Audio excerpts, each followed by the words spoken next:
towards the mat. We want to keep the hips above the knees, so it's only the upper body that's moving as you slide it forward, bringing your forehead down to the mat. If you're comfortable here, you want to take it a little further. You can also bring the chin to the mat, gazing towards your fingertips.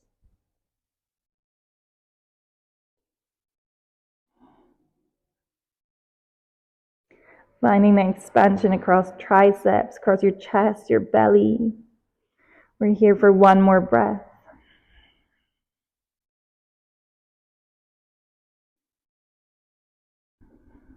And then as you next inhale, slowly pressing into the hands first and curling the base of the spine, coming as if you were coming through your cat spine to drop all the way down to the mat. Hips come down to the mat, shoulders come underneath, or elbows come underneath the shoulders.